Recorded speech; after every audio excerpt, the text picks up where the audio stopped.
You're to the Rolex wearing, diamond ring wearing, kid stealing, wheeling dealing, limousine riding, jet flying, son of a gun, and I'm having a hard time holding these alligators.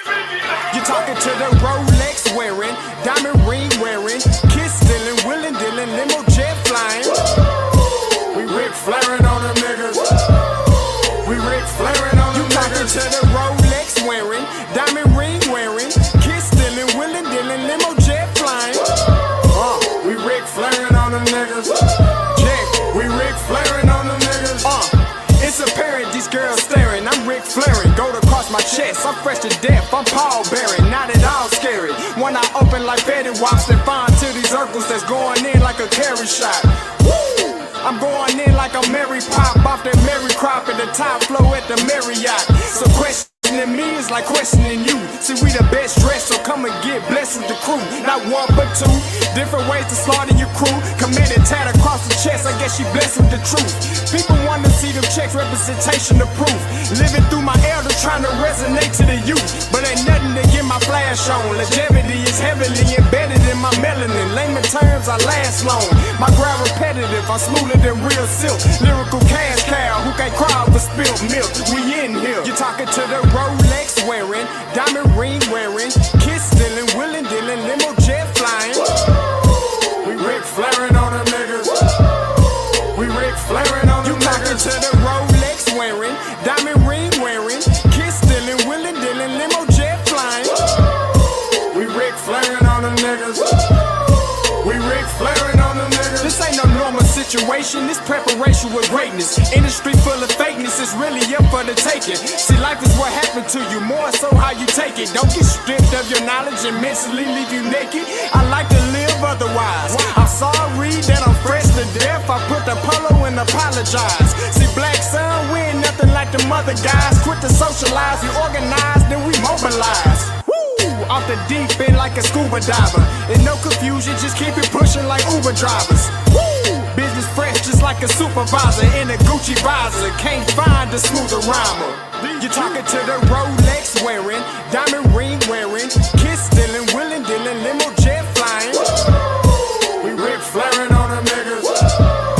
We Ric Flairing on them niggas. You talking to the Rolex wearing, diamond ring wearing, kiss stealing, wheeling dealing, limo jet flying. We Ric Flairing on them niggas. We Ric Flairing on them niggas. Yeah, DQ baby. Shout out that boy Nigga for that fire track. Hey, Black Sun, sun up. What's up, Vinny Vegas? What in Vegas? Yeah. Shout out Pharaoh's Kids, D-Phase, yeah, Moseby St, yeah, Ric Flairing on them, Ric Flairing on them, Ric Flairing on them, Ric Flairing, son up, baby. Hey, yo, Scotty, you going crazy for this one. We see what you're doing, we salute you. Hey, let's get it started. It's Backpack, Capital One. What's in your wallet? Got a call from my man A. Scott. I said I got it. Love that you highlighting all of these black colleges. Try to pay me for doing this. Look, bruh, if you don't get off my line with that foolishness, voice of the swag, pull up where you at, no cap. If the Brody is speaking the soft facts, my advice, tune in to every show. Captain Petty, but we know that the sergeant is with the smoke. Speculate, just tell me what is we doing. Get into it, okay, look, I'ma say this and keep it moving. My boy Scotty, man, he offered the least. Black grad, paying college, I'm glad that he called me. Walk it, cause we all been taught that talk is cheap. Even primetime knows Scott for the HBCU streets.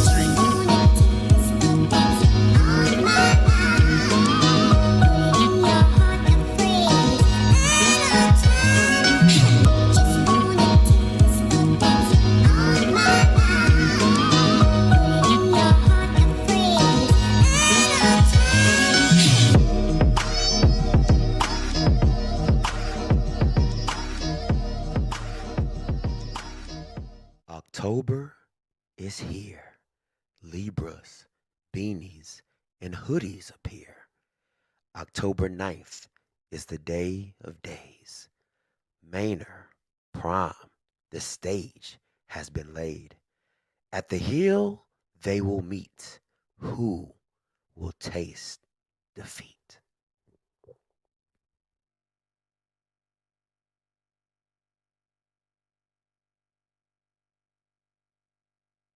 Hey, Coach Sanders, I hurt my ankle getting off the bus the other day. You got an extra scooter for me? If you got an extra scooter, send me one down here. Oh shit! Oh shit! Oh shit! No! That is not happening right now! No! It's a little rivalry, it's a little blood in between. You know, the coach said something about me. I don't shoot back because I don't do that, because I'm really good at that. And I don't choose to do that. You know, I'm on this high road right now. That's what I'm doing. I take it the high road. What? Tony, I tried my best to take the high road, but I don't know the address to the high road. So I got to come at you, man. You 10 years as a starter, you're 2-4 in the playoffs. You ain't won nothing. I tried to bury the hatchet. Both of us work for CBS. I went and shook your hand and say, Tony, you're doing a great job this year. I thought that would be it. Tony, leave me alone, man. I got a lot of ammunition, man. How many interceptions? 19 in 2012? Come on, man. You threw to everybody but me. So stop, man. Leave me alone. I tried to take the high road, but I don't know the address. All right, I'm a different dude. So I don't do that. But, you know, everybody's waiting for me to do that.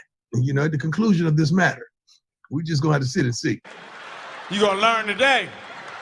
If new coach at a new school, what do you think in giving him some advice, if he would have called you, what would you have told him that he had to be careful with? He got assistant coaches. He got NFL coaches. He talked about how good his staff is. DG, let's cut to the chase. How many years you got in this thing? 25. How many years you got? I got 10. 10 good years. I got 14. Y'all do the math. Matter of fact, let's do the math for them and put it up there. That's how many years we got in this thing. And how good they are. So I'm sure that he can lean on those guys for advice. You know, so he didn't call me, but, you know, he's the enemy. What's up? All right, from Cut Day, I like this question. Will Alabama A&M throw deep on DeHaan Warren Nugget from JSU? I don't mean to be disrespectful, but I don't know who that is.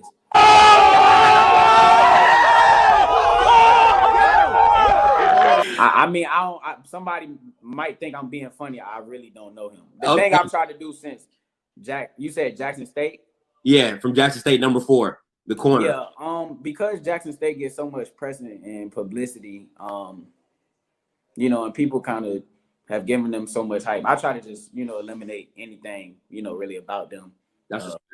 I'm not really thinking about them too much. So we'll cross that bridge when we get there. He's the enemy, you know. I'm not going to give him any advice. You told him to practice at 6 o'clock in the evening. Yeah, I told him, recruit some more 5 stars.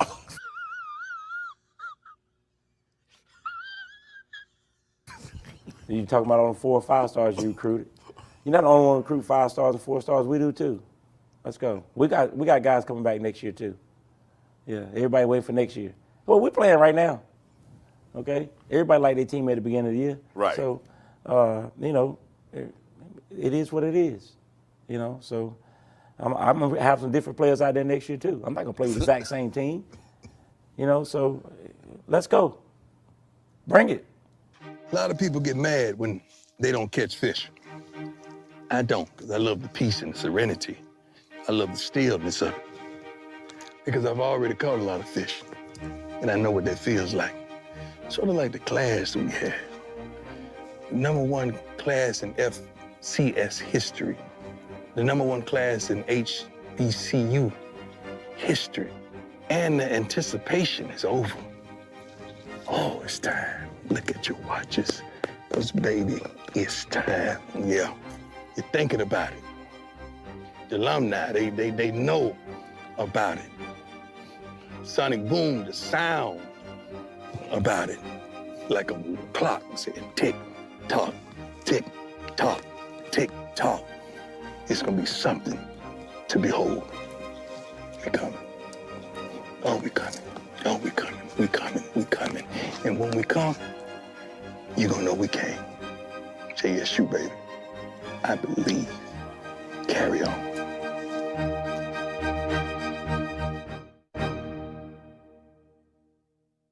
Woo! Oh my God! We here! We here! Listen, this is what everybody's been waiting for, the game of the freaking year. We in here. It's your boy Scotty. You're watching OFFScript. Listen, come on, man. Come on, man. Come on, man. Like, I need like, I just need something to get. I love it. I love it. You gotta feel it in your bones. Like, the atmosphere, the game is gonna be crazy. All the trash talking, all the back and forth, the spring, the now, the teams, the fall, the ups, the downs. Listen, it's all here for the moment to be had. I'm telling you, it's going to be crazy. Come on, man. Come on. Love it. All right. So listen, this is the kickoff show. This is a quick rundown. I'm gonna take a little bit of calls, but mostly this is going to be just a quick overview of everything that's going to happen on the channel this week. All right. So it's not going to be a super, super long show unless you guys make it a super, super long show with all the calling and stuff like that. There is one other participant in the conference. We'll see. Hey, what's up, Dr. Lindsay? I'm gonna get to you. All right.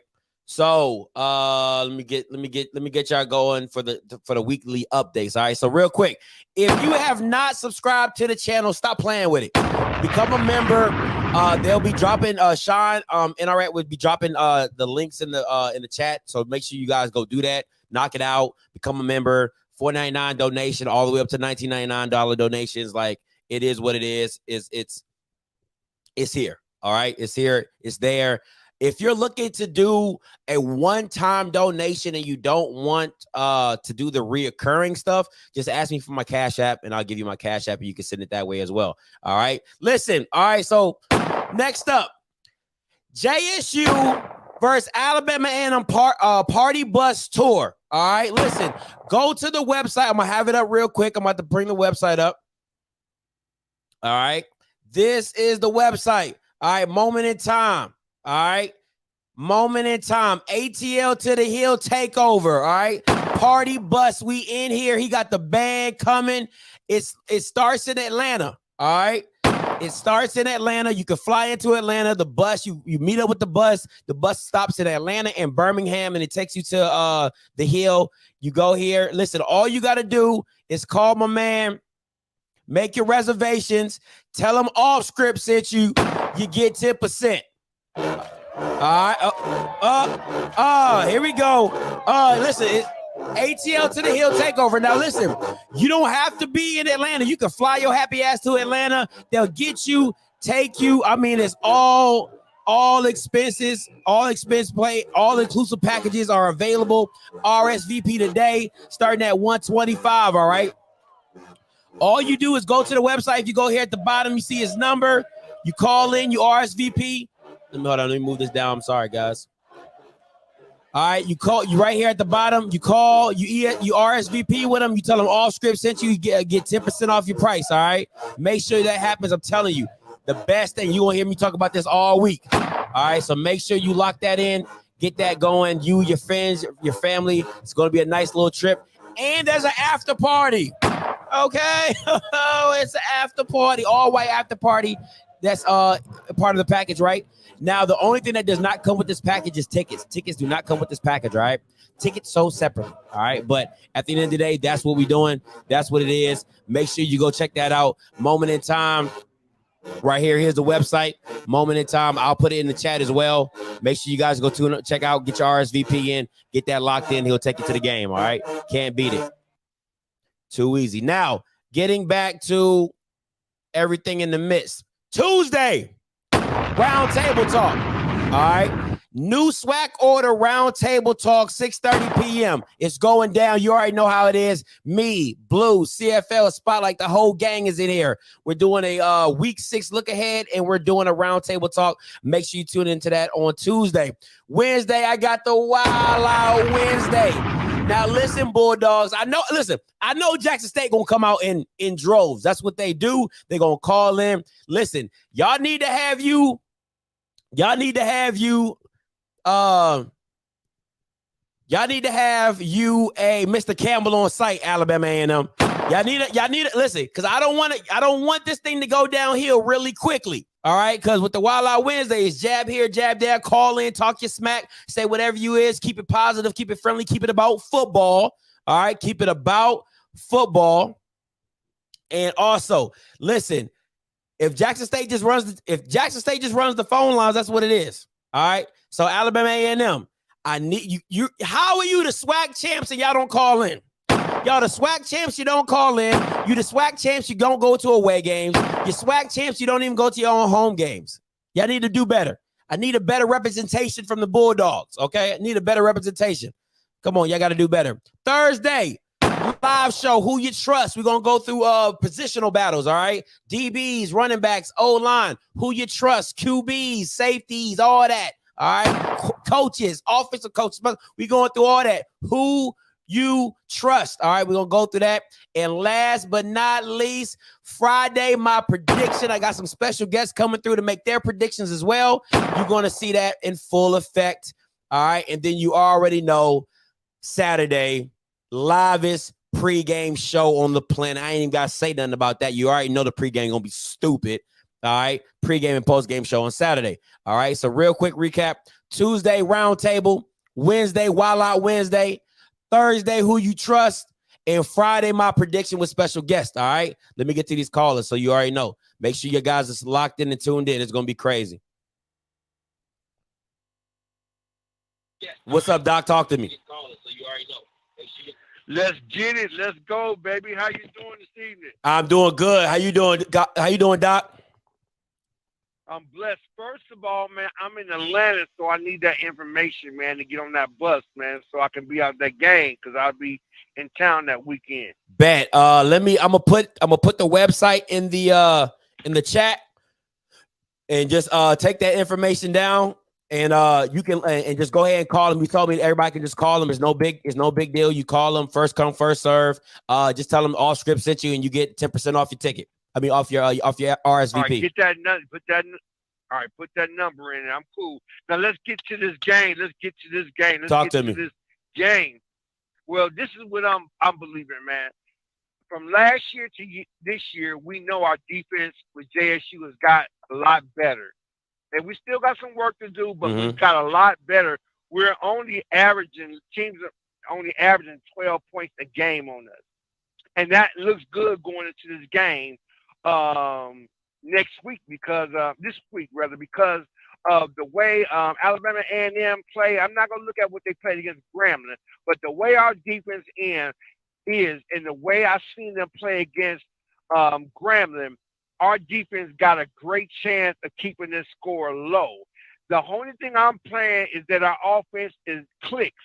All we need to do is just put some decent numbers on the board and we can get out of this game. I'm not going to say it's going to be no blowout. I'm believing that we'll win something like 24-17, something like that, I believe. But it could be a little bit more. But I'm sticking with 24-17 JSU. But I believe our defense is good enough to keep Akil Glass and them on their heels, but our offense has got to come to play. And I believe by them seeing that Grambling game and studying that film, they're going to take off and do what they got to do to get this W back up there in Alabama. That's what I'm believing. Keep believing. That's what Deion's motto is. I believe, right? You got to believe in something. Yes, sir. You got to believe. But our defense is the key. The defense is always the key, and our defense is good enough to lock in and slow Alabama A&M. We just need our offense to follow suit. As the defense is doing their job, the offense got to reward them. They got to reward them early, even if it's just a field goal on a possession. It don't have to be a touchdown every possession, just a field goal. They got to reward them because our defense is going to be hungry. Houston going to be hungry. Nugget gonna be hungry. The whole defense is gonna be hungry. They remember from last year, and trust me, it's a whole nother defense, man. I'm excited to see that, man. And definitely, I'm gonna let you get to your next callers So let's go JSU. Let's go. All right. Appreciate the call. Yes, sir.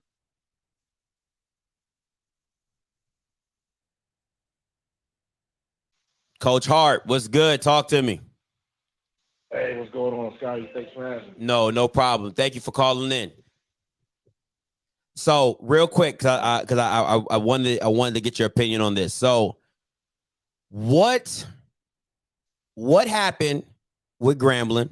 All right, I'm gonna say that first, and then what does the offensive line need to do to block for both sides, right? Because you know what? Let's say this. Let's say because you know Alabama A&M's defense isn't all world. Their D line isn't all that world. So what? But the offensive line for Jackson State isn't the best as well. So I just give me your opinions on both sides of the spectrum of what both offensive lines have to do to protect their quarterback.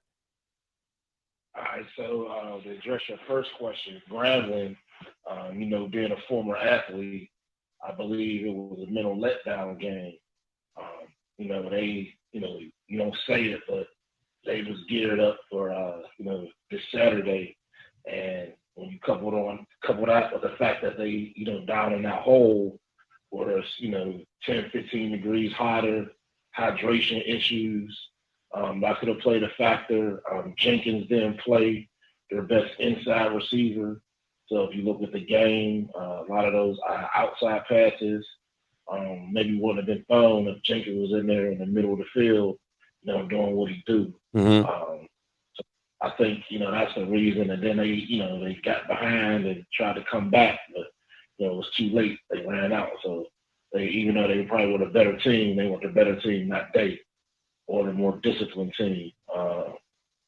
In regards to the scores, the one interception Glass threw, it came out so flat. That's supposed to be like a quarterback coaches call it a two ball, like so it's over the DN.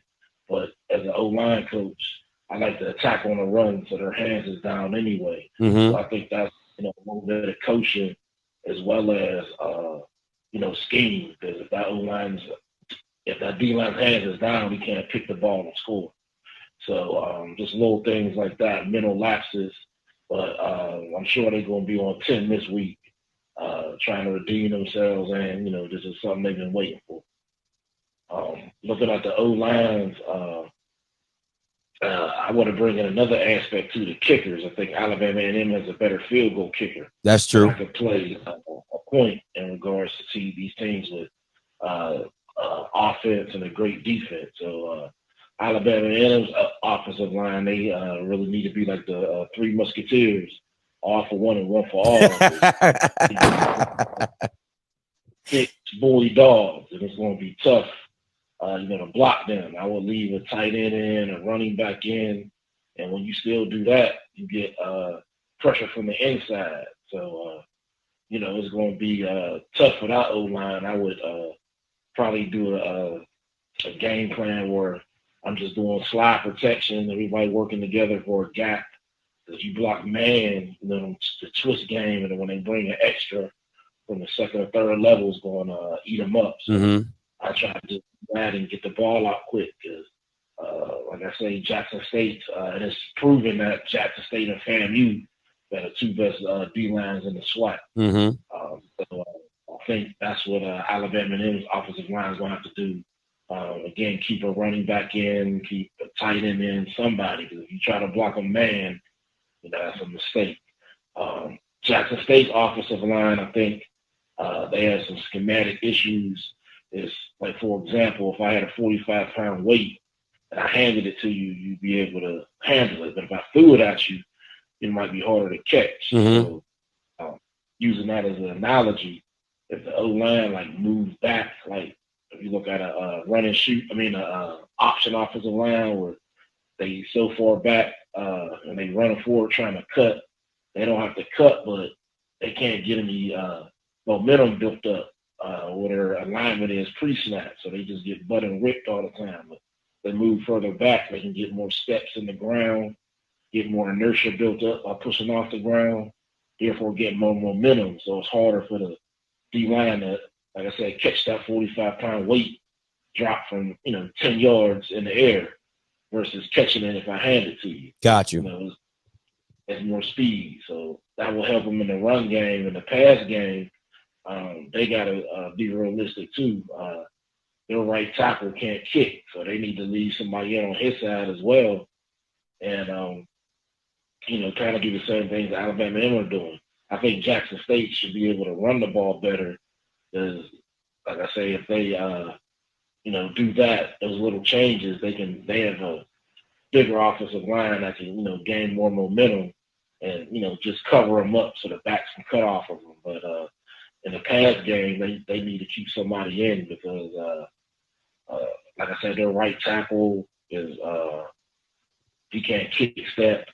Their right guard has issues. The best offensive lineman is great at left tackle. So besides him, you know, everybody else needs help. So leave him man, slide everywhere else, and just keep it pushing. But I think the main thing for Jackson State is just short up their passing game, their concepts. Like we talked before, you know, the run and shoot isn't run by anybody anymore. So if they change, you know, them concepts, I think on that shallow cross, what Coach Bulwer did back at Alabama and now D lineman or somebody will get a pick and drop off into that. So, you know, just changing up their passing game, getting more routes so we can get the ball out of his hand and, you know, just play football and, you know, see what happens. I think it's going to be a very exciting game. If you had no money on no team, you don't got to give me a score. If you had let me say this. If you had to bet a house, if you had to bet your house on it, no score, you don't got to give me a score. Who would you pick and why? I picked Jackson State. I think they have some better athletes on defense, in particular the defensive line. That's going to cause a big problem. Not saying they're going to get sacks, but they're changing the offense up, so I can't go deep to you know, Zay or Ibrahim or any of them guys. The deep game is out the question. It's a screen game, short game, things like that. So now you're putting the safeties in a position where they're coming up, trying to attack. And I do think, like I said, Coach Maynard's an offensive guru. You're going to see some screens, and then Akil's going to have to take the hit, but it'll be a screen on one side and a pump and go to the other side, or a wheel to the other side, things like that, or to the same side, just to switch the defense up. But the reason I give it to Jackson State is the defensive line and the secondary, the corners. So even if, you know, they do catch a few balls, they're going to be so competitive, the next ball can be picked. And like I said, the last couple of games, Glass his timing has been off, or he's been, you know, throwing to the inside hand of receivers instead of the outside hand. If you do that with a DB that's, you know, hit with you, that's a pick six. You know that, you know, from playing receivers. Facts. So, I think Alabama A&M may have better coverage safeties, but they don't have better cover corners.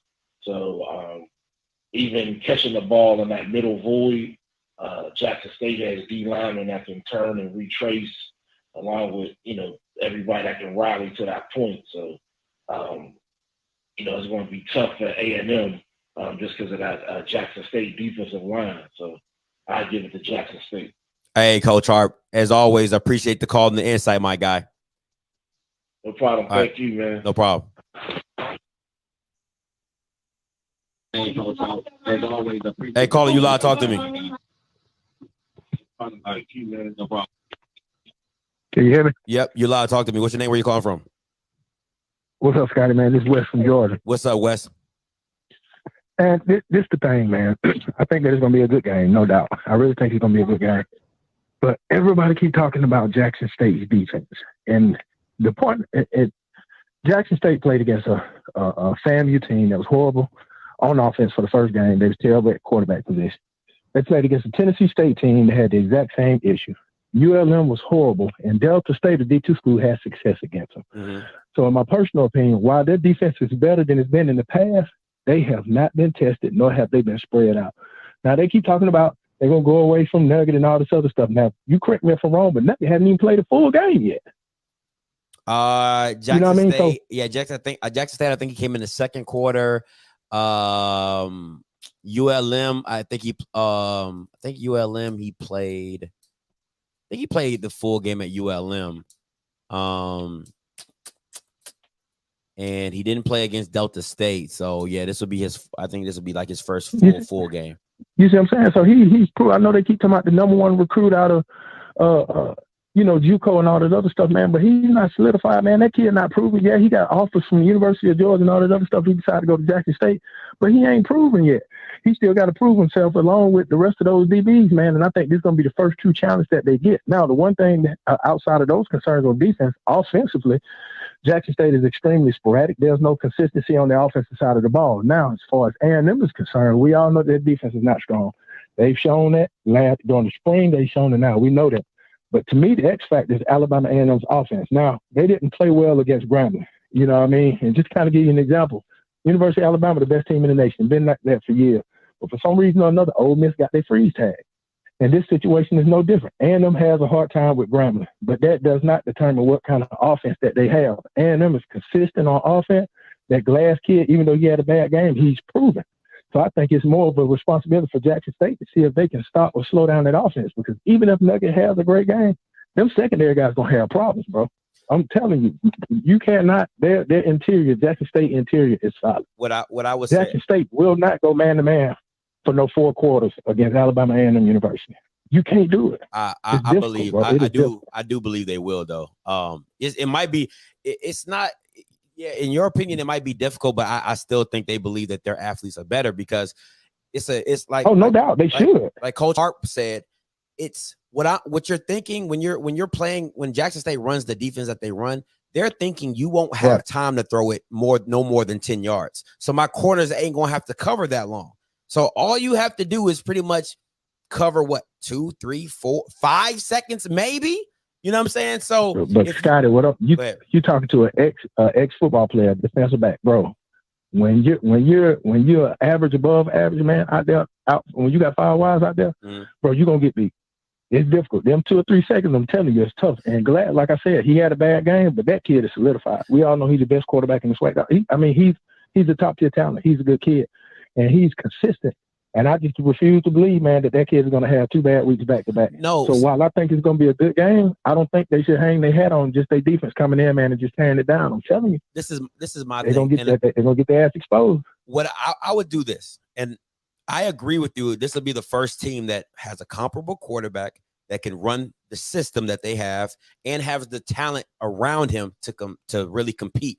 This is what I would not throw at Nugget.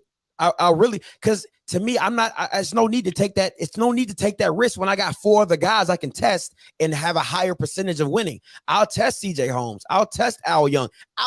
I damn sure test Shiloh and Cam. I'll test them too. You know what I'm saying? So I wouldn't really even look Nuggets' way. I might throw something out there just to kind of like, I'll put a backup receiver out there and make him do a go route and throw it deep just to make Nugget run.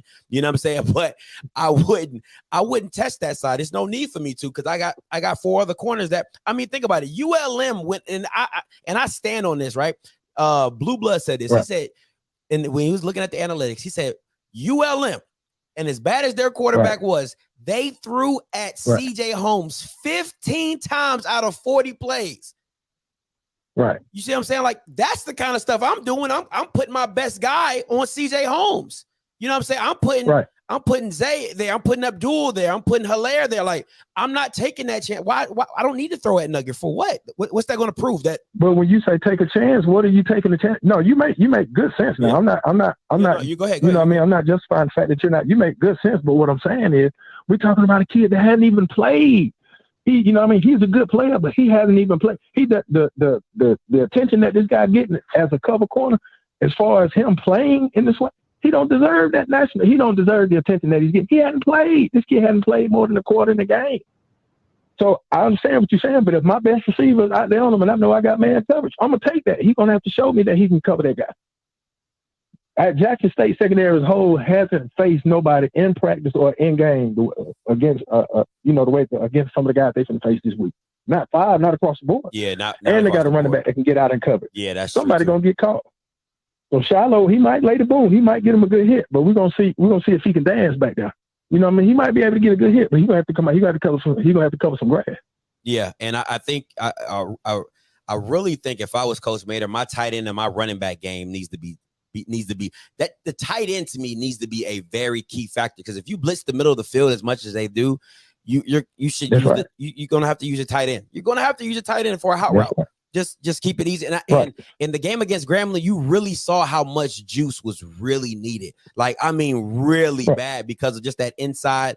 I mean, those reverse whip routes that he does, the quick option routes that he does. That's like, those are automatic 3 yards. So it's 3rd and 3. Who you going Right. to? You going to juice? You know what I'm saying? Like, it's a mismatch across the board. So I agree with you. I think that 5 wide, they haven't seen this before on no level. I mean, FAM, they just worried about X. Tennessee State, I can't even name their receivers. Who else? ULM, Boogie Nights. You know what I'm saying? Right. Like, that's it. So ULM was terrible, bro. They were terrible. ULM was the way Grambling played the other night. Grambling could have beat ULM the night that they played against Jackson State. That's how well Grambling played. I mean, it was their night. I think A&M, and it's their fault. You know, I mean, I'm an A&M guy, but in all honesty, I think A&M kind of took Grambling lightly. They took them for granted. Yeah, I mean, they wasn't a very good team on paper. They hadn't played very well up until that point.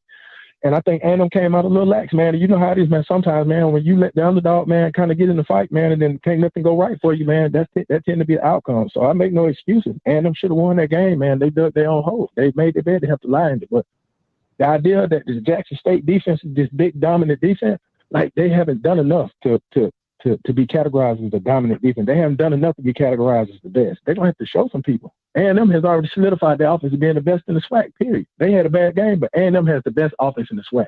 Jackson State ain't proven themselves. They ain't proven themselves against nothing and nobody. They have.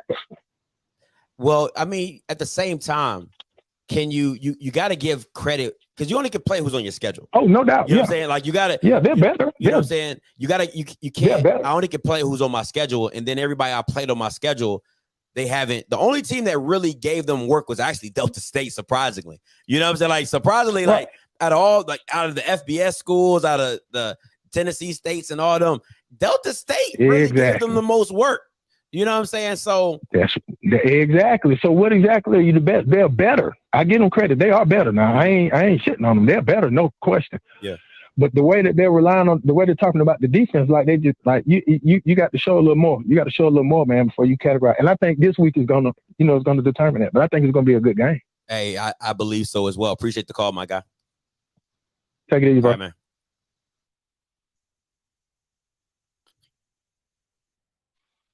Hey, what's up, Smoke? Talk to me.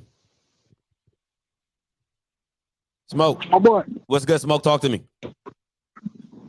First off, I just want to start off by saying shout out to the Delta Devils. I saw they beat North Carolina Central the other day. Yep. Valley. Yep. Yeah. I think I heard you mention somebody asked you a question about the bye week. You know, this past week for Jackson State. Yeah, if it was good for them. Yeah, I think it's pretty good, especially seeing, Alabama A&M lose to Grambling. I think, it might help them go in, correct some of the things that they think they might, need to correct on. But other than that, I think it's gonna be a pretty good game, man, for real. It's gonna be a close one. You know what I'm saying? I saw that when we played against Delta State, we had a couple of people missing, and I heard Nugget Dad got here. He was pretty mad. I didn't know Nugget didn't play that game. Mm-hmm. And I think we were missing Tony Gray too, if I'm not mistaken. Tony Gray, yeah, I don't believe he was playing at the left tackle. Yeah, he wasn't. Matter of fact, the guy, remember Coach Ford got on here and asked you about the dude from Southern Miss that transferred, the big ass dude? Yeah. He played, and he played horrible. Now I see why he doesn't play. Because he was getting ate up on that left side, man. Oh, man. But other than that, though, I think we're gonna be pretty good. It's gonna be a well-matched game. Of course, the most exciting game of the year. So let me ask you this. Let me ask you this question. And I've asked every question on this big game. What is the narrative if you lose? What's the narrative? If you lose, I'll give you two. I'll give you two scenarios. If you lose by 3, what's the narrative? And if you lose by more than 7, what's the narrative? Can I be honest? Yeah, you can. I'm be Yeah, honest with yeah, be 100% real with And me. I want you to know, I told you, I said, correct me if I'm wrong. If we lose, period, you know what I'm saying? Hey, I understand it's Alabama A&M, but then again, too, the name we've been trying to put out for ourselves, hey, we shouldn't be, yeah. So if we lose, period, it's a problem. I'm gonna be honest with you. So if you lose, period, it's a problem. But I feel like to me, it's a problem. Why do you feel it's like? Don't get me wrong, losing is not good. But I get what I get. Nobody wants to lose. What I'm saying is that I feel like, how can I say this? I feel like when you guys are when the way you're saying that we shouldn't lose is like you're a complete team, but you're not a complete team. You get what I'm saying? Like you're not. So so there's flaws. Like it would be different if you guys were like a complete team. And if you said we shouldn't lose, I would tell you, yeah, you're absolutely right. You should not lose. Even and we can all give it up to Alabama A&M having a bad defense. Oh, but you still got to capitalize off a bad defense. You know what I'm saying? You still got to, those things still have to show themselves. Those problems still have to occur, and you got to take advantage of those. So my thing is this: if you lose, what's the narrative? But here's the thing, though. We played against bad defenses, and we have barely capitalized. You saw what Delta State did against us. Okay. We played against Tennessee State. We ran off on them in the end, but should have been worse than what it was. ULM. We played against defenses like that, and it didn't go the way we expected it to. So I'm not going to, downplay Alabama A&M at all. Mm-hmm. So Okay. All right. Hey, appreciate the call, Smoke. Most definitely, my guy. All right, man. Hey, what's up, Mr. Lomax? Talk to me. Hey, what's going on, Scotty? What's goody? Look, man, I like the narrative. What's going to be the narrative? I'm going to touch bases on a few things I just heard you say. Okay. The narrative off the top, whether it's 3 points, 7 points, or 14 points, we're going to always be what we've been saying all along. The offensive line is the weak link in this chain. They would be the issue on why they are not capitalizing offensively. Now, I said that, listen to the caller before that one, for the last one, state about Jack State defense and how it hasn't been tested. That is not true. The two top defenses in the SWAC would be FAMU and Jackson State. That's why that game went 6-7. And it's just a tight game. But now, if you look at Tuskegee, sir, off the top, Tuskegee put 34, 35 points up against Alabama A&M. Mm-hmm. And I'm not saying we're going to put points up on the board like that, but they got exposed terribly. And then they turn around and play Grambling and Grambling blitz. We don't have to blitz sending the line back all the time. Our defensive line is a monster. You know that. No, I don't agree. Now, I don't agree. So when I don't agree. When they made the stipulations of, okay, we're going to go 5 wide, we're going to run the tight end out the backfield, we're going to run the running back out there. Well, that's simple. Then now you just simply put Miller on the tight end and you put Keontae Hampton on the running back and pull Shiloh up. And they're going to run man-to-man. You already know that defense is going to stay man-to-man. They don't care nothing about folks talking about they ain't been challenged. If I had to be totally honest, the weak link in our defensive backfield would be C.J. Holmes. And Shiloh. So, Shiloh as a safety, but he's just going to float from one spot to the next. My thing is this. Let me ask you this, Mr. Lomax, because you said that Aubrey Miller would guard the tight end and Keontae. I've never seen Aubrey cover anybody on film. I've seen Keontae. You know what? I've seen Keontae cover. In the spring, he did do some coverage. He wasn't good at it. He's not like he's nowhere near as agile as Keontae Hampton. That's why Keontae Hampton has always been, even as a sophomore at Jackson State, was the #1 defensive player of the SWAC for the year. So the boy got skills. That's Keontae. Now, Miller, all right, so he can't cover as far as trying to get an interception, but he'll stay with the tight end for the tackle, and then you bring Shiloh. I'm showing you. I think I heard you say if you need 3 yards, you just simply run that tight end across. You do a crossing pattern with the tight end and hit him in That's your first down. Okay, Granted, I give you that. Yeah. So my point, what I'm saying is because off the scheme that you run, like you don't generate pressure off you run a 3-3-5. You don't generate pressure off your front three. You don't do that. If you watch any film, you always blitz. Jackson State always blitz to generate pressure because they want the man-to-man matchup. They don't want double teams. They don't have a nose tackle like a Christian Clark that can beat consistently one-on-one. Quainus Miller is great one-on-one. When he doesn't get doubled, he's great one-on-one. Who else? Right. Houston, great one-on-one. Abdul, great one-on-one. That's why they send as many blitzes as they do, because they don't want you to put two people on one person, because then you have a chance to block them. So if you watch the scheme, Aubrey Miller is always blitzing. I mean, literally like 98% of the time, Aubrey Miller's going to blitz because that's his strongest suit, because nobody wants to block that train coming at you. And I'll be like, I wouldn't want to block that guy coming full speed at me. You know what I'm saying? Like, he's like, I met that him. Boy built like a house. Man, I met him. We dapped up. His chest felt like a stone brick wall. Like, I'm telling you, he's a full man. Like, for real, he's a full grown football man. He's full grown, dog. You know what I'm saying? So I understand that. My whole thing is the reason I said Juice and the tight end are automatic first downs. It's not because of the lack of talent you have. I'm just saying that Juice in space is hard to cover. That's any shifty receiver with a two-way go. And when the middle of the field is open, if you give me enough time, you can't stop it. It's like Cole Beasley. So like, what did go ahead. They Grambling around a nickel defense. What did they run? They ran in the second half, it looked like a 5 across. If you really look at it, it looked like a nickel defense, right? So that's what I'm thinking. And they was putting pressure on him, and that's what was really affecting the Quill. Quill Glass nobody takes nothing from that kid, that's for sure. And this past spring when they played us, that one pass that stays in my mind with that running back, he threw that boy in the open, and down the sideline he went and scored. Oh yeah, that was crazy.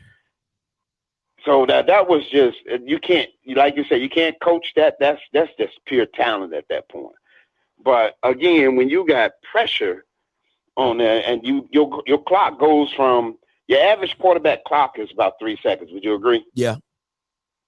About 3 seconds. So if you can cut a second or even a half a second off of that, drop it down to 2.5 seconds, they don't give the guys a chance to get in the field, get open. It really affects his ability to read his coverages. Well, I won't say coverages, but read his actual players, which ones he want to go to. That second and third read the third read is going to definitely be out the picture because they don't have the time. But that second read has to be there. So I know Coach Man. I don't know Coach Maynard, but I know he talked a bunch of trash. He told Deion, I like when you put it up there. He told Deion to go get some more five-star recruits. And we're going to bring all that to Huntsville. We'll see how this turn out. But I love the fact, sir, I ain't going to hold your line up. I love the fact that this thing is jumping off on a Monday. My wife asked me, "This is Monday. The game ain't till Saturday." It's pre-gaming every day. Listen, they say pre-drinking. You already pre-drinking. You already pre-drinking for Saturday. It's going down whole week fest. Yeah. Look, don't let them people sweat you, man. What's going on, bro? We following you. We watching you. You're doing a good job. And now you're gonna have us locked in like this damn soap operas or something. Hey, now get off. I'm turning on the TV. All right, appreciate it, Mr. Lomax. Have yourself a good one, man. Yes, sir. Let me answer a question from DW. He said the narrative. What is the narrative if Alabama A&M loses 2 straight? It's how they lose. All right, everything is so many variables of football. It's always like how you lose, what it looked like. If Akil has the same game and listen, I've had conversations about this with people. If Akil has the same game he has against Grambling, do you sit him down for the season to protect his draft stock? Like, I've had talks with subscribers about that. Do you save him from himself? Because now you're looking at Grambling's defense, Jackson State's defense. Like, what are you doing? You know what I'm saying? You throw 4 picks, 1 fumble. Like, you look rattled. You don't look composed. You don't look like, hey, like I'm a pro style quarterback. I can take all this. Like, you start thinking about those things. Do you put a Quincy Casey in, right? Do you go to a backup quarterback? How does this all work? Do you have him play it out to finish his draft stock? All those things, you know what I'm saying? Like, it goes into play. If they lose by a last second field goal, it's football. Same thing I would say about Jackson State. If you lose by a last second field goal, that's football. If the ball doesn't bounce your way, that's football. It's just that those are different.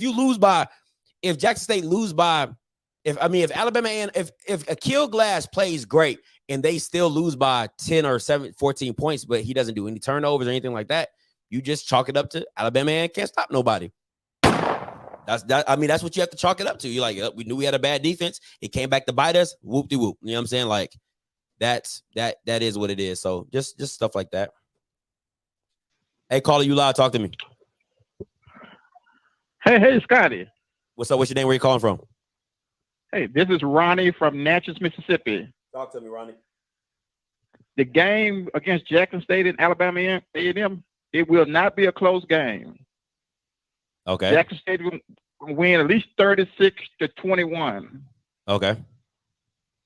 The game will not be close. Okay. And why do you feel that way? Because you're just throwing out numbers with no facts. No. But Jackson State defense. Okay. And then the offense gonna get on track playing against Alabama A&M week of defense.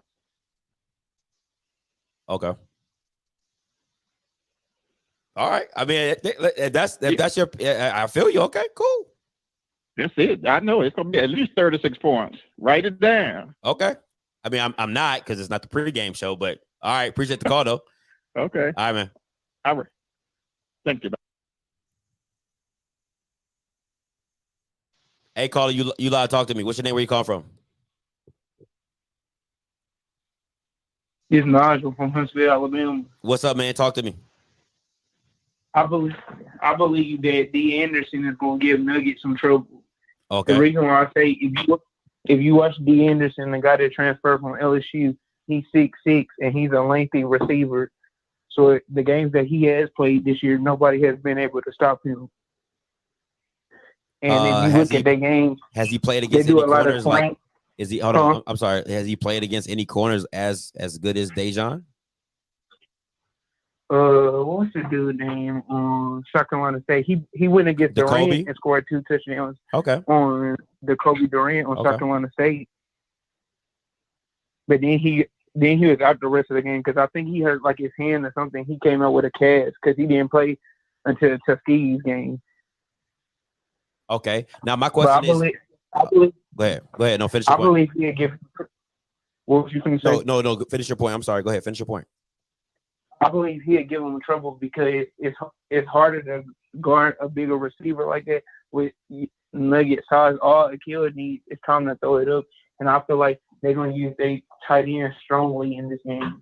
So, I basically believe So you're kind of putting yourself in a box. You said I think D. Anderson would do well, but Akil needs time. Well, if Akil don't listen, I play wide receiver. It is a dependent position. Yeah. All right. I can't throw the ball to myself. So if Akil don't have no time, how effective is D. Anderson really? Not effective. The reason why I say that is because if you get the offensive line like how they block against South Carolina State splits, they'll be straight. But if you get the offensive line that they got against Grambling, they're gonna be in trouble and it might be a blowout. Well, South Carolina State ain't Jackson State's D line. No, I'm just saying because that's the best D line they face other than Grambling this year, South Carolina State, and they actually won that game. That's why I said that. Okay, and then I believe. Go ahead. I think their defense will step up this week because Troutman and Armani Holloway, I believe they got something to prove. Number 48 and 18. You talking about defense? Yeah, I believe they're gonna step up at least when it's needed, basically to win the game. Listen, bro, let me tell you this. If I was the Jackson State offensive coordinator, I don't need to throw anywhere near a safety. I'll just abuse the corners. The corners are the worst part of this. Listen, the corners are atrocious. Like the safeties are the best part of this defense. Why am I throwing there? Why? Because Jackson State's gonna go 5 wide, so somebody's gonna be. So they're probably gonna do a cover. They're probably gonna do I know they're not gonna do a man high, so they're probably gonna run a lot of cover 3, maybe cover 2, cover 3 shells or something like that. So I'm just gonna go at the corners. I'm gonna abuse the corners. They're not good. They are not good. And we're not talking about receivers that are average. You're talking about Lanier. You're talking about Javante Rucker. You're talking about Warren Newman. Like, these dudes are not scrubs. So you're not dealing with just bad receivers. You're dealing with some high quality receivers. Plus, they going against some bad corners. I don't have to throw at Troutman. Yeah. So I feel like what's the name will help them this week too, because Juice will be back in the mix.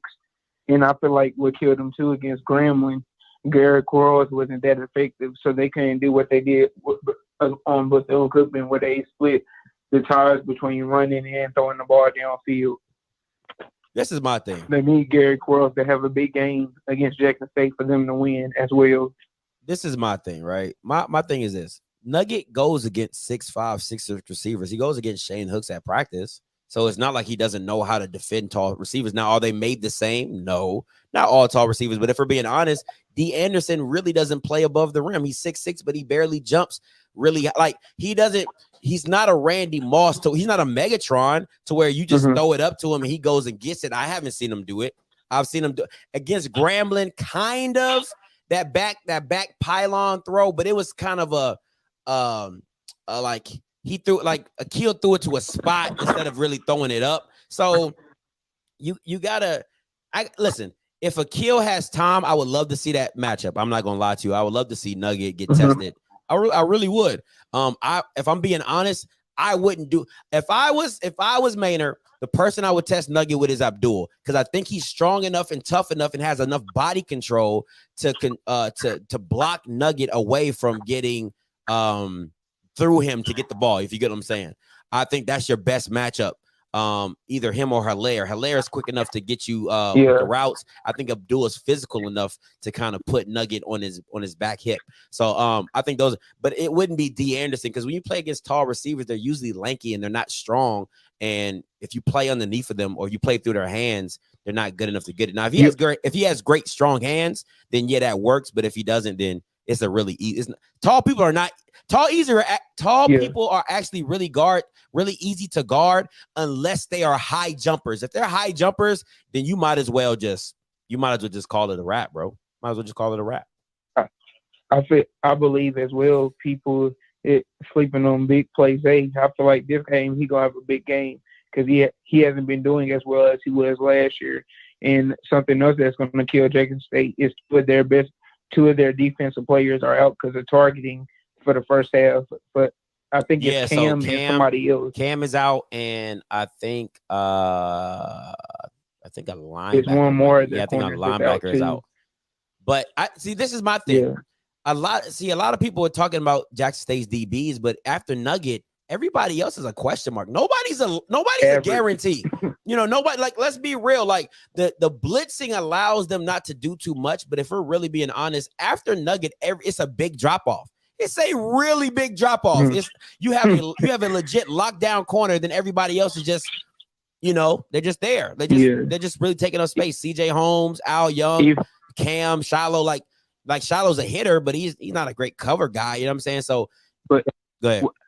I believe what will kill Jackson State is if Shiloh tries to do all that big hitting like he did against Florida A&M, that might kill them against A&M's offense. Because if you notice, when A&M gets a lot of big catches or whatever, most of the time they get at least 15 yards downfield or whatever. So I believe if they can handle Shiloh's hitting, because all the games I've seen them play this year, if he doesn't really wrap up, like he does that big hit, but if that big hit doesn't land, most of the people either go score a touchdown or get a first down.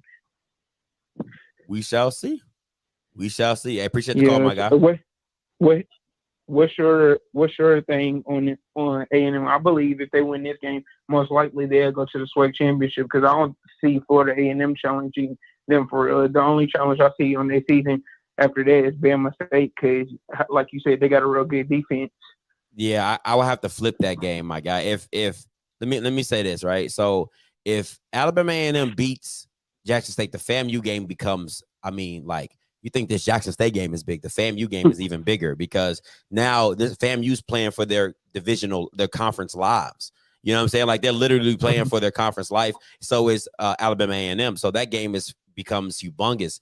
And I think Fam can give Alabama A&M a run for their money, but offensively, for FAMU, you got to stop their run. FAMU, you have to stop the run because they got those two big backs or whatever. But if Alabama A&M wins, I don't think it's going to be a walk. Their October is still pretty tough, so I'm gonna leave it at that. But hey, appreciate the call, my guy. All right. All right. Hey, caller, you live. Talk to me.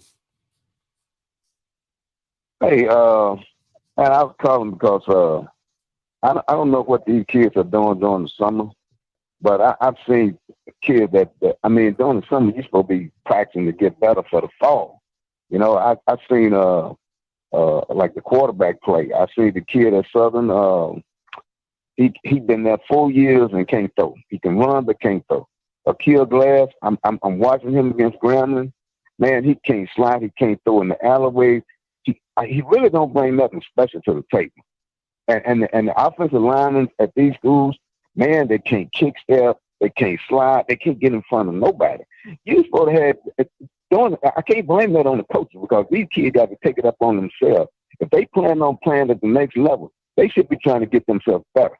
And from what I'm seeing, they're not trying to get it better. I seen a kid get his adrenaline up to throw the ball downfield. Now he got to come check back down and throw a short intermediate route, and he can't do it. He don't even throw in the alleyway. All he got to do is slide his feet. He's 6'5" and getting balls blocked.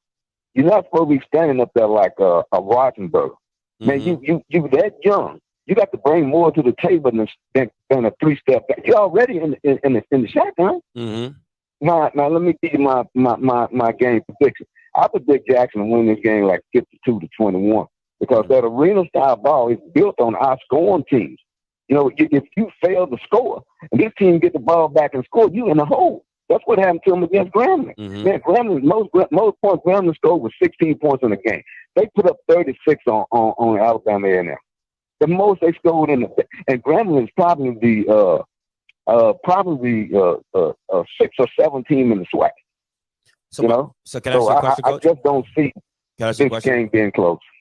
Was it Alabama A&M's defense or was it Alabama A&M's offense that lost that game against Grambling?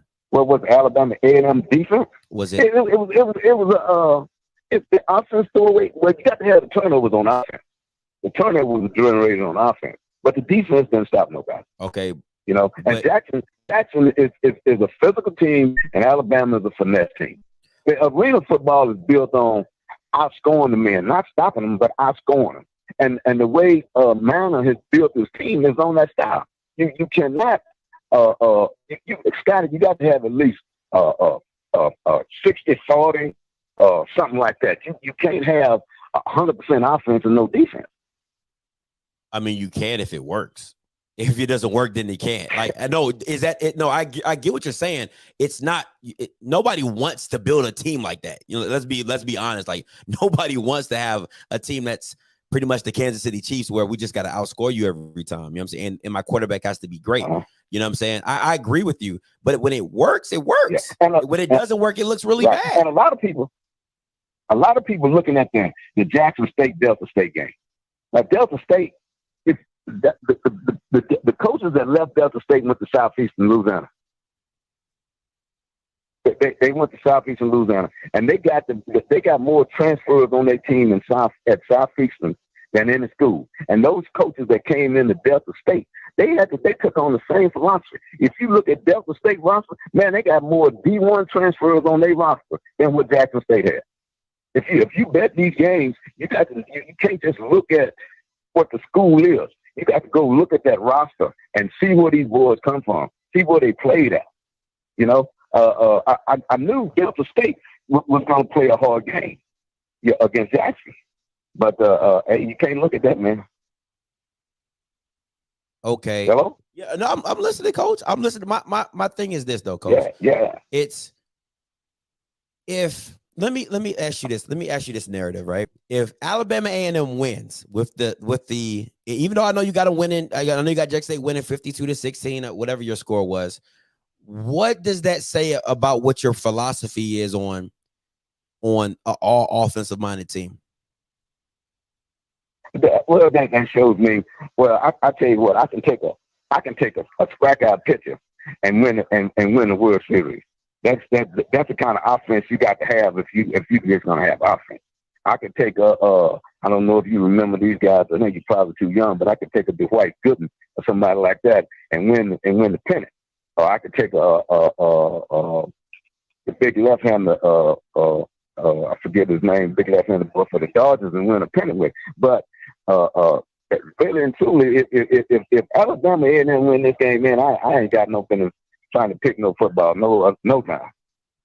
But this is my thing. What? Let me ask you this: what would make, if they attack anybody other than Nugget, is that not a reasonable matchup with their receivers? I'm being real. I'm not trying, because I feel like a lot of people are not taking into account of the matchups. Jackson had some Nugget is a good defensive back. I didn't say. I said now, if you attack anybody. If Minor is looking at the, I mean, you watch the film, man. Listen, Coach. Set your Coach, best listen. wide receiver up over there against Nugget. That'd be crazy. Because if I'm trying to score, I'm gonna make sure. Coach. Unless Deion just smart enough to run him over there, what they best wide receiver. But anyway, Coach. I'm not gonna line up. Coach, listen. I'm not. I said if I throw at anybody other than Nugget, you're repeat. Listen, we already know what that is. Even if you line Nugget up on Abdul, who's Alabama, everybody wants to say Alabama A&M's best receiver, you still have Zay, you still have Hilaire, you still have Juice. They have other matchups they can win. Explain to me other than the D line, because if you go matchup for matchup in receivers and corners, they have a great chance to make it work if they can block the front. So you can't. That's what I'm saying. As long if you can block the front, exactly right. You're exactly right. But here's the thing that Deion is hoping. Go ahead. He's hoping his D line don't get his man time to pass. Got you. I got you. Yeah. And which I don't think he will have time to pass. You know, I don't think he will. That's my basis of Jackson State winning this game by such a large margin. I don't think Jackson State defense play from the whistle to the horn. You know, I've never seen them come on the field and then play from the whistle to the horn. Even in those games against Florida A&M, they started with Florida A&M. They ended with Alabama with Delta State. You know, they played from the whistle to the horn. I see them doing the same thing. I don't see them coming out there and taking off a quarter and letting Alabama A&M score points. I don't see them doing that. But my thing is this: you go against a ULM team that can't throw the ball. They complete passes on you. You go against a Delta State team that pretty much ran the ball on you and threw the ball on you. You know, I don't want to say at a high level, but they were efficient. So my thing is this: if Alabama A&M really wanted to freak the game up, if they went 2 tight ends and if they went 1 tight end, 1 back, 2 receivers or 3 receivers, let me see, 1, 2, 5, 6, 9, 10, 11. Yeah. So if they went a 2-by-1 with a tight end and a running back, they could pick up a lot of Jackson State blitzes and then just work the receivers and see if that works. If the mindset, if anything they do on offense will be a plus. But what you gonna do about the defense? I mean, what you gonna do about defense? Because they got to stop Jackson from scoring. I figure Jackson, even if for instance, Alabama A&M is not gonna have control of time of the clock in the football game. Jackson's gonna have that. How? And Alabama A&M, they have got to score almost every time they get the ball. How? They can't. Listen. Jackson State, as bad as Alabama A&M's defense is, Jackson State hasn't shown they can run the ball consistently. Now, if they get off on Alabama A&M, if they get off, everything we're talking about is hypothetical. If Alabama A&M gets off, if Jackson State gets off, if Jackson State gets off, then yes, you'll have a long day. You'll have a super long day, because if Jackson State can run the ball and they're not one dimensional, then you're playing with fire. But if they don't run the ball and they still are one dimensional, that helps. That helps a lot. Right. But I'm depending on Shaquille to get a few yards himself. I'm not depending on Shaquille for what the boy named Glad for Alabama A&M to get any yardage on with his feet. But I'm depending on Shaquille to get to have at least 30 or 40 yards rushing in that game. Shador. That's his name. Shador. Shador. Oh, Shador. Yeah. Shador. Sorry about that. No, Shador. you're fine. Just Shador. Hey, but appreciate the call, Coach. All right, peace. Hey, caller, you live. Talk to me. Yo. What's your name? Where you calling from? Hey, this is Reese. Hey, Jackson State talking about some D.I. love. D.I. believe. No, y'all D.I. lost. Y'all lost. I'm not going to come up here to Huntsville and win. Y'all just not. Because one thing, Jackson State doesn't play good in crowd noise. Y'all don't. And that crowd noise going to be on team. Okay. Another thing, when they pull up on that hill, they see that sea of maroon and white, they're going to freeze up. I mean, if I There's pull two games that's going to freeze them up. Us and listen, Southern. I ain't gonna lie to you. If I was a wide receiver for Jackson State, I'll be asking my statistician, like, hey, make sure you keep every single stat because I'm about to run it up. That I ain't even gonna hold you. If I was a wide receiver, if I was any offensive player on the Jackson State side of the ball, I'd be like, hey, coach, what's the most yards in the game? I'm getting that today. Like that. That's exactly how. But that would be my mindset. I ain't even gonna lie to you. I am such a wide. Listen, I'm a wide receiver through and through. If I was playing this game, I would talk to Shador. I'm like, bro, if I don't go over 200 yards receiving, you didn't do your damn job and throwing me the ball because I'm about to eat these Bamas. So it's no way that I see maroon and white and I freeze up. Ain't no way. Ain't no way. But this is the thing, though. They got these folks talking about Jackson State this, Jackson State that, Jackson State offense. Jackson State ain't finna do shit to A&M. Trust me, look, I'm talking to A&M players, and they ready. They is ready, and it's Monday. They say they are hungry for Jackson State. They are hungry. They said Grambling caught them slipping, but guess what? They ready for Jackson. And y'all calling out Coach Maynard like this man ain't an offensive genius. Like he's not gonna create a scheme to tell Jackson State defense up. Now, our defense also has shown improvement little by little, game by game. Shit. But this was more, they really wouldn't have to step up. They don't step up, it's going to be a long day. You are, listen, I call it Jackson State. Boy, you are delusional. You are delusional if you think they've been improving game by game. I haven't seen it. I ain't seen it. Not a lick. So you tell me ain't no defense having whole ground to a lot of 3-and-outs that game. Were you not watching the same game I was? Because I saw 30-something points got put up.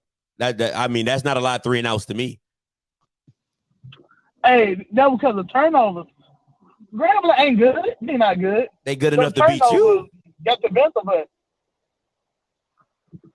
I'm confused. When they start putting columns, do they say, hey, we're going to put a win for Grambling, but we're going to say that they're not good? Like that's not how wins and losses work. You get served an L, you take your L, and you hold on to that. Like, hey, listen, you earned it fair and square. All right. I don't care if Grambling wasn't good, if they was bad, they was atrocious. They beat you. like beat you. Flat out. And nothing hey, you might be right, but one thing I would tell you, SWAC football is going to do what SWAC football does. Every week, you just never know what you're going to get. Now, that's who fair. know what these SWAC refs are going to do? That's fair. Who we don't even know. That's fair. I will give you that. Because you know they be blind to some plays. Sure enough, bro. Listen, Reese, I can give you that. If I don't give you nothing else on this phone call, I'll give you that. SWAC Saturdays are boy. Whoo, they get crazy. I can't lie, but you be like, you look at the matchup on paper, and you think you might have a sure bet, but hey, you just never know. Yeah, because I thought I had a sure bet too by going for Alabama A&M. I thought I had a sure bet. I lost money. Thanks a lot, Alabama A&M.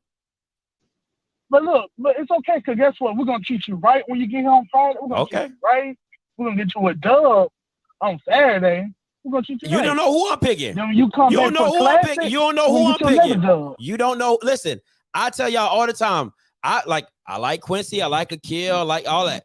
But I like being right way more than any player in the SWAC. Do you understand what I'm saying? I like being right. And Alabama A&M made a fool of me on Saturday. I mean, I had to damn near make a video like of myself, literally clowning myself. I don't like that. So you listen, don't count your chickens and think I'm gonna pick y'all for real. I'm being dead ass on that one. Don't count your chickens because I'd rather be right than wrong any day. Do you hear me? I want you to feel that. Yeah, that's definitely true. That's true. Shoot. But hey, appreciate the call, Reese. Oh yeah, one last thing. Go ahead. Somebody commented talking about some Jackson State fans gonna be 2/3 of the crowd. Wrong. Y'all fans don't want me to show up like that. It's on that home side, it won't be a seat available. That way side gonna be looking empty. Bro. Y'all might as well stay in Jackson with them potholes and watch it on TV. Bro, listen. Save your gas. Listen, Reese. I can't even give you that. I went to the Bethune game. It was nobody there. But look, we don't travel. So how you gonna talk about Jackson State? Y'all go to Grambling, it's like 3 people. And y'all go to Bethune, it's negative. It's parents. It's parents in the crowd. We was there. FAMU, Orange Blossom Classic, Jackson State in there. Southern Heritage Classic, man, God, dog, they had that junk packed. I mean, it was wall to wall packed out. Boy, y'all don't travel. Y'all do not travel. We don't talk about some home games be nice. Boy, Jackson State be in there. If they don't do nothing else, if they don't win, lose, draw, they're gonna be in there. They're gonna be. I gotta give them that now. I've been to some SWAC games. My SWAC hours have been coming up, so I've seen some stuff. So don't be out here just lying. Oh yeah, SWAC hours don't count until the end of the season. You still don't have any SWAC hours. No, I got them, and I'm telling you about your team. Appreciate it, Reese. With guns, in the Southern Heritage Classic, packing. I mean, strapped down, click, clack, hunting you down, man. God almighty. I'm just like, boy, y'all lying on that one. Flat out lying. Hey, caller, you loud. Talk to me. Yo, what up, Scott? This is Kenny calling out of Jackson. What's up, Kenny? Talk to me. Hey, listen, man. I'm listening to the callers, man. That one guy, I didn't understand, like, when you asked him, you was like, so what did he say? What that dude say when the coach, he was like something about, he didn't want to answer when you said something. Damn, I forgot what you asked him. The narrative? I can't remember what you asked him. Come on, narrative. If you guys, win or lose. Yeah. And he just kept rambling. But I'm gonna be honest, man. Grambling won. Grambling won the game. Alabama A&M. I watched the game. Alabama A&M. They jumped out on Grambling pretty early. I said, "Damn, it's probably over." But Grambling kind of like took the time out, gathered themselves, and they did what Alabama A&M didn't think they were gonna do. It. They hit their ass in the mouth, and when they hit them, they kept hitting them. Mm-hmm. I don't think Alabama A&M thought that Grambling was gonna put up a fight. I thought, I think when they got up 14 points, they thought Grambling they gonna lay down. Well, they did. And people keep, don't get me wrong, Grambling is, well, they're not on paper not a good team. Mm-hmm. They haven't been a good team. They haven't looked that good. But what I will give them though, I don't think Alabama A&M look past Grambling. How the hell can you look past them about you ain't beat them in 4 years? When you haven't beaten them in a while. So I can't look past no team that I haven't beaten. I can't see a Kill Glass looking past Grambling for Jackson State because he's never beaten Grambling. But nobody ever goes into a game like that. Let's be real. Like you never really. I mean, do you want to get that monkey off your back? Of course you do. You know what I'm saying? You don't want to be known as the kid that couldn't beat the bloop. True, I agree with it. You know what I'm saying? So, but nobody. I don't believe anybody goes into a game like that. That's true. I feel you on that. Yeah, I'm gonna be honest though. I really think when Alabama A&M got up 14-0, they should have put Quincy Case in. I'm serious. And what would that have done? Well, the thing about it, the reason why I say that is because it's a different quarterback. They got different styles.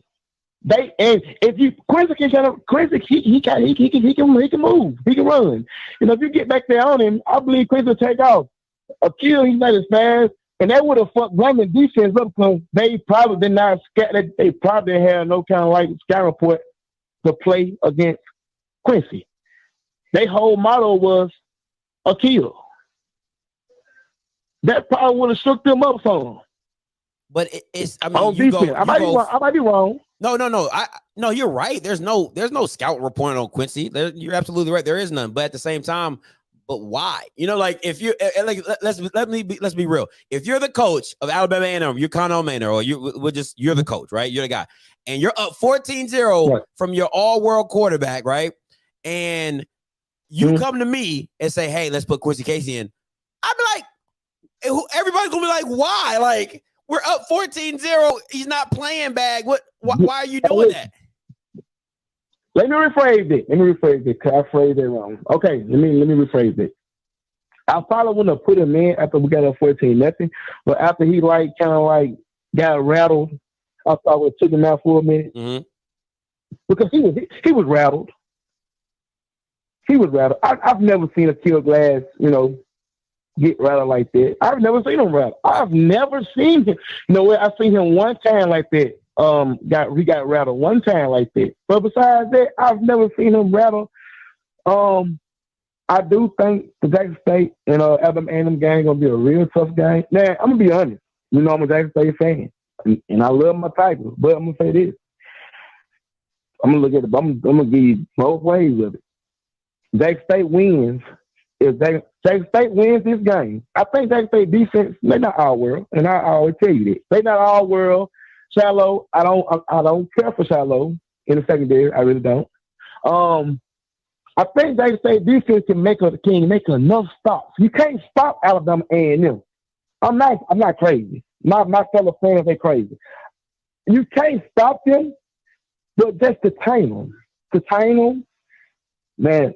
For Jackson State to win this game, bro, they offensive line gonna have to come alive. It ain't the receiver, it's the fucking offensive line. If the offensive line come alive, Jackson State got a real good chance to win because I do think Jackson State can move the ball against Alabama and the defense horrible. I think they can move the ball against them.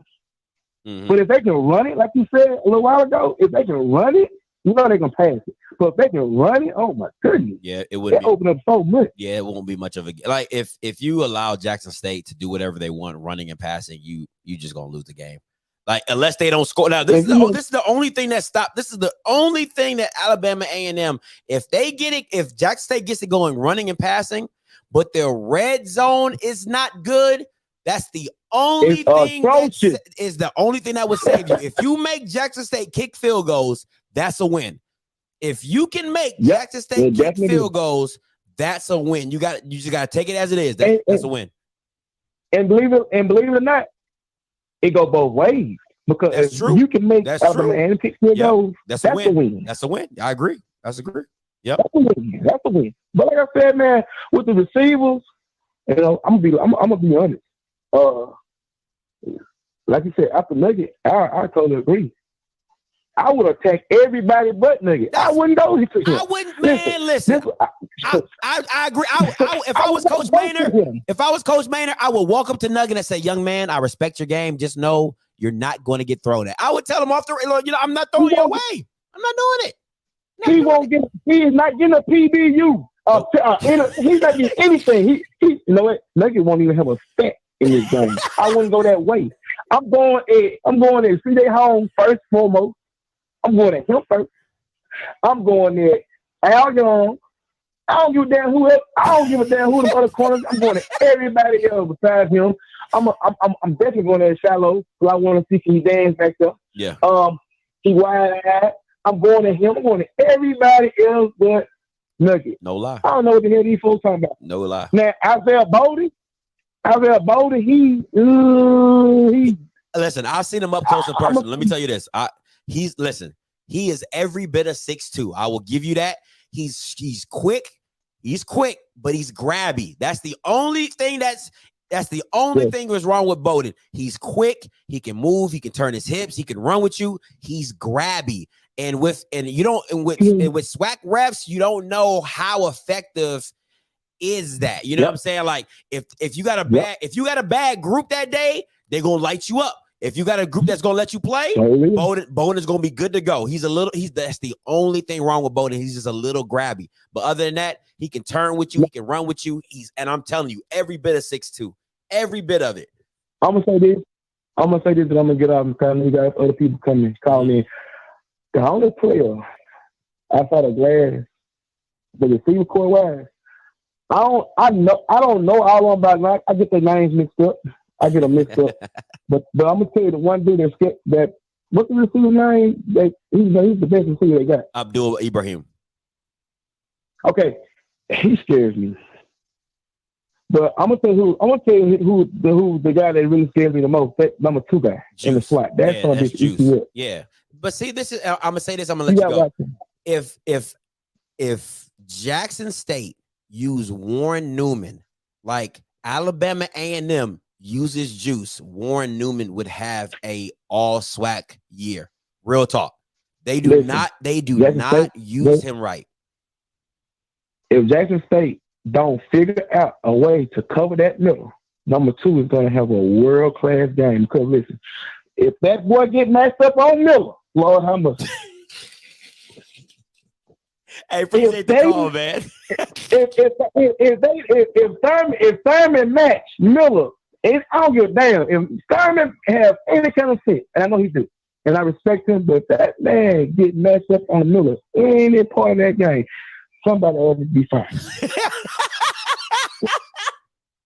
So there is listen, there is no reason for Miller to be messed up on number 2. Only person I want to see, they might want to take Miller out the game. I don't think Miller's gonna be. No. You just don't listen. All you do with Miller is you keep him blitzing. You take him out of coverage and you just keep him blitzing. You just leave it at that. Just leave it at that. Hey, but I gotta let you go, man. Gotta let you go. Gotta let you go. Gotta let you go. Appreciate the call though. Okay. Hey, caller, you live. Talk to me. Hello, Scott. What's goody? Talk to me. Let me turn my background down. All right. Yeah, man. So I was listening to callers earlier, and matter of fact, when I had talked to Blue Blood last week, I had asked him about the bye week, and I asked him what kind of advantage you think it will do for Jackson. And he said the only thing he's seen that will help is if Grambling play A&M tough.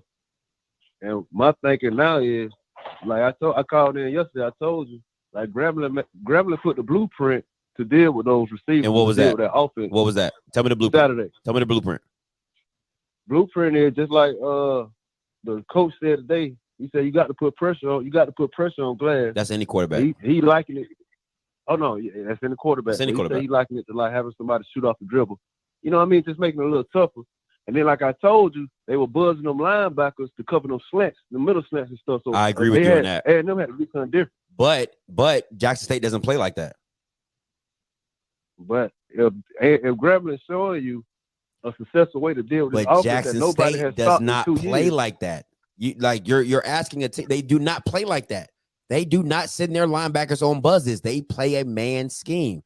90% of the time, the only time you might see somebody drop is a Houston or a Niles Gaddy to kind of change it up. Like they'll blitz, they'll do like a front side blitz, and then they'll drop the backside, or they'll blitz the front side, and that same front side DN would drop out to stop the quick hot route. That's it. They don't run the same scheme. I get that. Only thing I'm saying is Grambling put a blueprint. Like I say, I know Jackson plays where they play, but I thought what Grambling did yesterday was pretty genius. What did they do? I mean, they held A&M under 30 points. What you think? You don't think so? Well, I agree. They did their job. My whole point is what is the blueprint? Like it's like your blueprint that you're talking about. Listen, the blueprint was to me. You put pressure, you rush put pressure on Glass, and like I said, you stunt your linebackers. Like you have them covering them short routes and make a kill. Look at his first, second, then his third read. Like, don't make it easy for them. And then, like I said, they were switching up coverages. And then, like, toward the third quarter, the cornerback started cheating on, you know. No, I do agree with you on that. I absolutely. They just sat. They sat heavy. They didn't. Yeah. They didn't even backpedal most times. Right, but like I say, the main point is you got to put pressure on Glass and you know do what you do. But another thing, you would agree that the athletes on Jackson State is a little better than Grambling, right?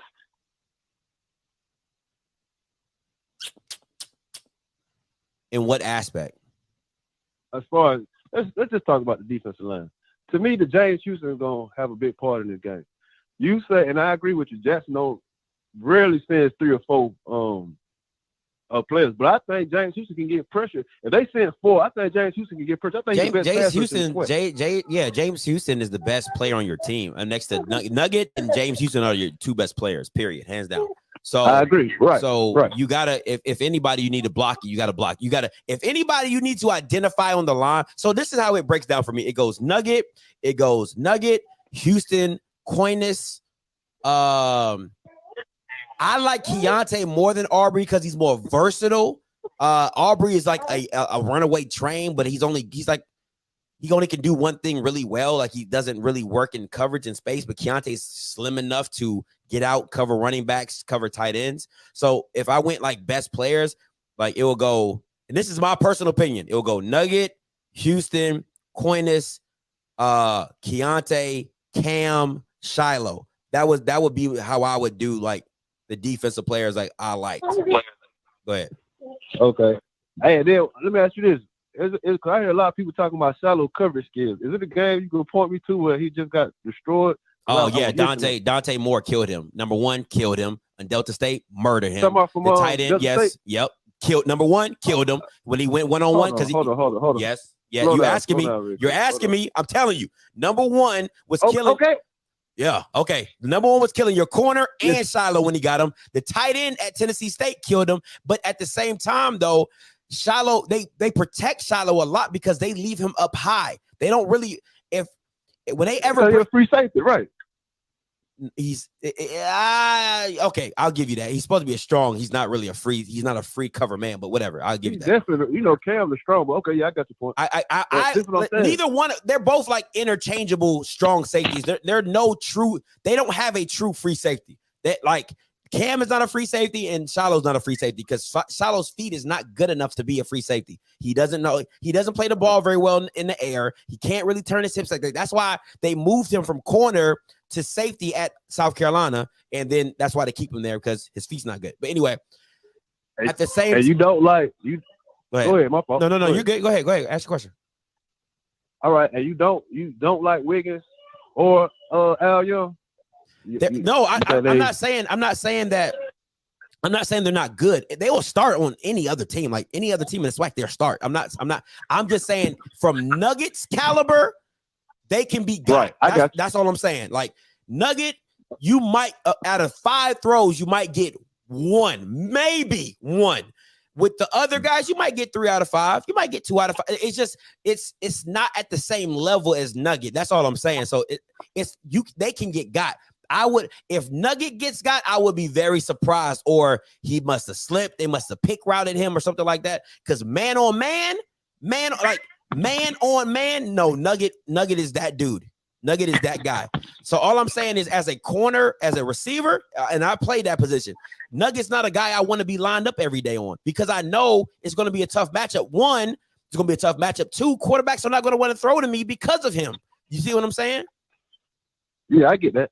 Yeah. And look, last thing with the Delta State game. So you thought Delta State did the best job against Jackson defense? Personally, yeah. I mean, they scored the most points. That's how that works. They did. But okay, like I know you like to go back and look at the games and stuff, right?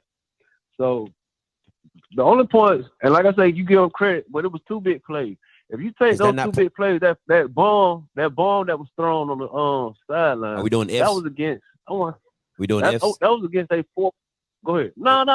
You sound like we're doing ifs. No, I ain't saying no. You are. You're making an excuse. You're making an excuse. If you take those, it ain't going. It is. I'm just give you facts. No, it's not a fact. It's not a was- fact because it happened. You can't say if you take away, it happened. If your defense is that great, it doesn't happen. 66-yard run does not happen. A bomb does not happen. Like that's how that works. Well, let's keep all that included. They ain't passed. They went 12 or 33 passes for 91 yards. Is that good? I don't think so. 33. I don't think so. That's horrible. Okay. Yeah, that's horrible. That ain't even 50%. Okay. Rushing, they read about 30 times. Well, the rushing wasn't even bad. That was, the 146 yards with 30 carry. That ain't bad, but like I say, that's the best job against the defense. Like, my whole thing, like the dude But they called scored 3-4 calls ago. But you guys would love to have their rushing production on your side of the ball. Yes or no? Yes or no? Yes or no? Absolutely. Okay. So it happened. Like you got to call a spade a spade. It happened. You know what I'm saying? Like you guys can't run the ball. They ran the ball very well. That's what happens. It should have 60. I don't care if it's the second team. I don't care. First of all, I don't know why a third and fourth squad is in the game when you're only up 17 points. You act like y'all was up 40. Like I can respect South Carolina State putting their backups in. It was 42-7 in the third quarter. Okay, yeah, hey, let's get some backups in here. Let's okay, cool.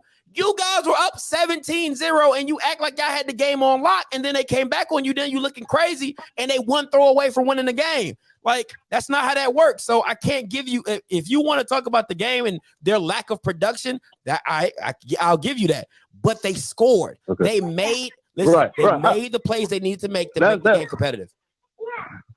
I got you. That's all I wanted though. No problem, Ryan. Appreciate the call, my guys. Always. You know.